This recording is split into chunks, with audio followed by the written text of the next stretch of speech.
What's happening, Achievers? Ajay Sidhu here from Invincible Achievers. Let's talk about creativity. How do we build creativity? Well, creativity is based upon our right side of our brain. Everything's opposite on when I do this. So the right side of our brain, our linear, everything we learn in life, everything we have when we are at work and we're following certain strategies, that's our left side of our brain. But our creativity, our imagination is right side, and we need both to be able to survive in this. However, the industrial age, the strength, the past was in the left side of being able to sit down and have everything linear. Even at school, the desks were all lined up. I don't know what they're like now, but they were all lined up. And someone standing at the front teaching. That was our left side. But our right side now is all creative. It's all about the imagination. It's about play. Google, the building when you walk in, it's all fun. So how do we bring the creativity back? The way we bring the creativity back is we have to start playing. Learn how to play, because from play, creativity is created. Playing is the easiest way to get them creativity juices flowing.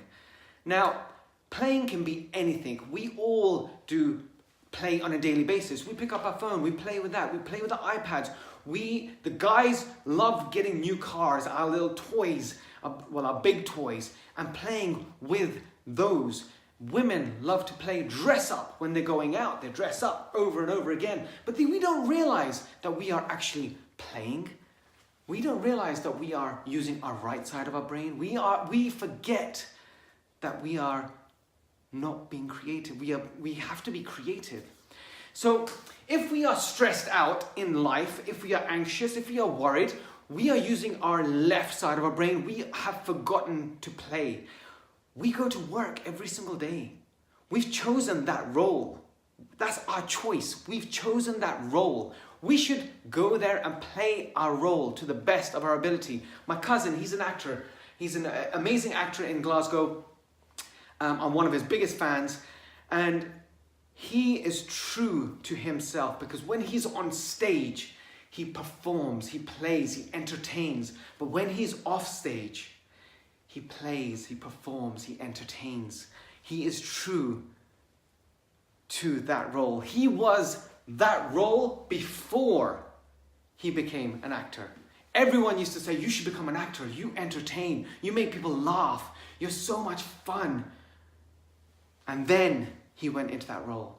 So that's something we have to remember. We have to become a child again. We've allowed this world to encapsulate us, to fill us with muck that we can't see through the dirt anymore. But once we start playing, that dirt just falls off, and our imagination comes to play, and creativity comes to play. And once creativity is there, you're in a higher state. So playing is entering a new world. And I watched this in a movie called The Rise of the Guardian. It's one of my favorite movies. I watch this every Christmas. It's about Jack Frost. And Jack Frost, can't remember how he became Jack Frost. So he's mischievous. He goes around looking at kids, but the kids can't see him. The children can't see him. All the children love Santa Claus. All the children love Easter Bunny, but nobody can see him. And he's all alone for 300 years. But then the boogeyman comes. And the boogeyman, he's about to take over the world. And Santa Claus, the Easter Bunny, the Sandman, the Tooth Fairy, nobody can defeat him. So the man on the moon says, we need to choose a new guardian to help us. And the man on the moon knows who can defeat the boogeyman. So he chooses Jack Frost. And all the guardians are like, no way are we choosing him, especially the Easter Bunny, who's played by Hugh Jackman. He's like, no way, we're not getting that guy. He's mischievous, he's immature, he doesn't know what he's doing. Whilst they're trying to train him, Santa Claus, he's the leader, he says, we're going to bring him on board. So they're trying to train him, and Santa shows him a little doll, and he opens up the doll, and it's one of those dolls that you keep taking out. And right at the bottom, right in the middle is a little baby, and Santa says, that's my core. It's wonder. I bring wonder to this world. What is your core? And he's like, oh, I don't know. I've forgotten who I am. And so whilst they're trying to train him, they're going around, and Jack Frost realizes that all the Rise of the Guardians, they don't know how to relate to children anymore because they're always so busy. And Jack Frost says, don't you even know how to interact with children anymore? And Santa said, no, we don't. We're too busy. We're too busy trying to entertain the children, to play with the children. And Jack's like, oh, that's crazy. But then Jack remembers later on in the movie when the boogeyman has defeated everyone and Jack's the last one. He remembers how he became Jack. He remembers taking his sister out onto a pond to ice skate. They're having fun. He remembers the ice beginning to crack and his sister frozen. She's only young and she's frozen on the water, and if she moves, she'll plummet to her death. And Jack is standing on the side, and he sees the fear on his sister's face. And he says to his sister, you like to play, don't you? Well, let's play a game. Let's take one step at a time. And he jumps onto one side and goes, whoa, whoa, and the ice begins to crack underneath.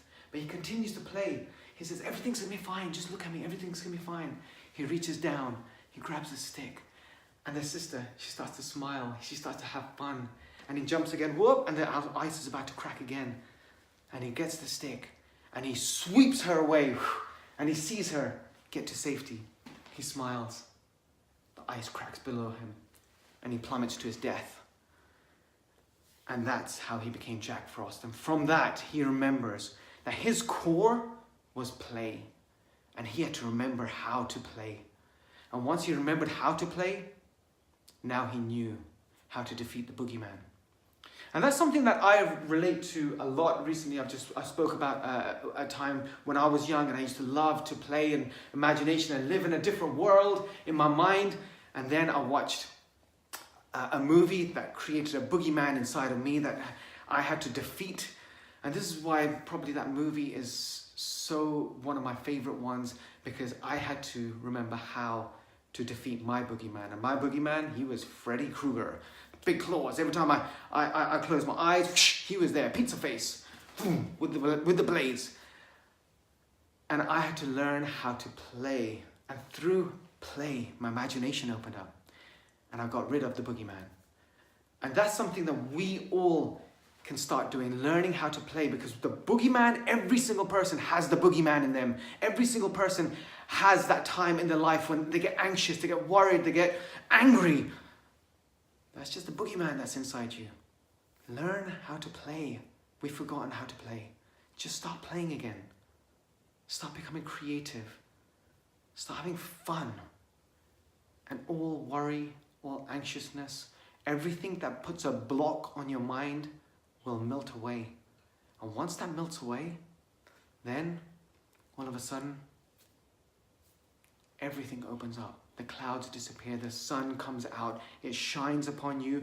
All new ideas of what you're meant to do and how you're meant to do it and who you're meant to get comes to play. And you're having fun again. So what's a couple of steps that we can actually use to remember how to play? Easy one that I preach over and over again. I'm not a preacher, but I preach this. Get on the floor. Even if you haven't got kids, just get on the floor. The more that you're on the floor, the slower you are. You can't rush around in this world of the day and age of technology where we can get 20 years worth of information in 1 month. We can just download it into our head just like it's Matrix, Neo, plant it into our heads and I know Kung Fu. We can get that now, but we need to slow ourselves down. Even if you haven't got kids, get down on the floor. If you're doing work, grab the book, chuck it on the floor, grab a pen and paper, start being creative. I see my son do this. He's playing on the floor. He's got his face flat down on the carpet or on the tiles. And I'm thinking, whoa, germs. You're going to get some germs. Make sure you don't lick your tongue on the floor or something. You're going to be sick and I'm going to be up all night. Oh, I don't do it. But then I just stop and think, you know what? When the student's ready, the teacher appears. And son, you're my teacher. So it's time for me to get down on the floor. And I lie down on the floor, boom, flat on the floor, and start playing with him with his cars. And it slows the world down. And once the world slowed down, the left side, for you guys is that side, stops. And the right side comes to play. And creativity comes. The other thing is, getting down on the floor, slowing down, that's great. But also, buy some toys. If you haven't got any kids, buy some toys. Get some toys around. Just start playing, see what you can do. I know we got the toys of our phones, but our phones do numb our brain. TV numbs our brain as well. Even though when we're watching a movie, and there's a reason why we love watching movies, it's a world of imagination, a world of where things happen, but we know everything is safe. That's our right side, but it does numb our brain down. Having something that we're doing, movement or creativity, that creates play, imagination, more flow. So buy some toys, go to a toy shop. My favorite is going to toy shops and walking around and letting the mind go crazy on what's possible and what can be done. Tell stories. Start telling stories. The more you tell stories, the more imagination that you're using, the more creativity you're flowing, and the more it helps with any ideas that you have. If you're stuck on a project or stuck on anything, just stop.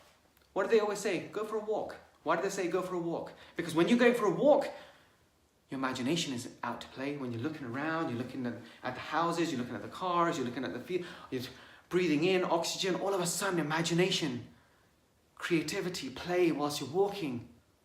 You hear the birds singing, you start feeling like you're singing, you feel like having a little ball, you start walking, and now imagination is out to play. And when you come back, the thing that you were stuck on, it disappears. And all of a sudden you have new ideas. So that's great. Dance, put some music on, start dancing. And we live in a day and age where we don't do that anymore. In the olden days where we used to be playing outside and do this, now it's all playing on the phone. So we need to start putting the music back on. Put the music back on, start dancing. I try singing with my kids. When my kids tell me that I've got a terrible voice and say, Daddy, don't do it, don't sing. But I still do it just to annoy them just slightly, not too much, but just slightly, just to have laughter and fun and get them to chase me. The other one is follow the laughter.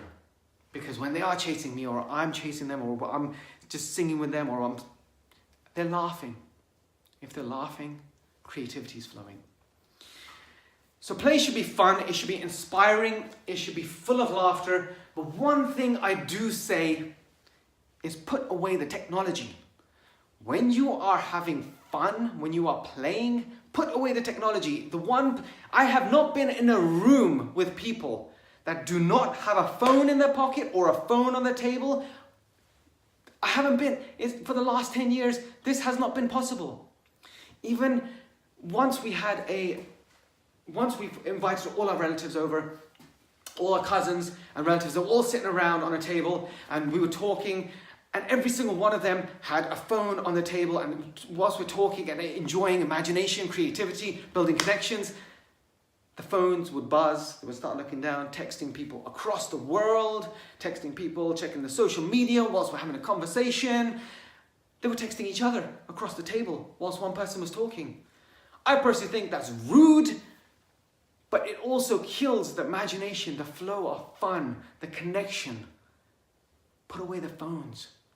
The one place that I do go and there is no phones, we're not allowed to have them, is in the nursery. They come in, they put their phones in the drawer, seal it off, go in, full focus on the children.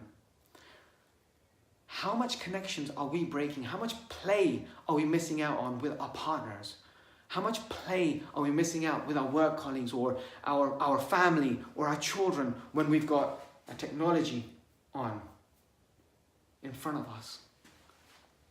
How much opportunities are we missing when we're not playing and we're not using our imagination, but we're numbing our brain through technology?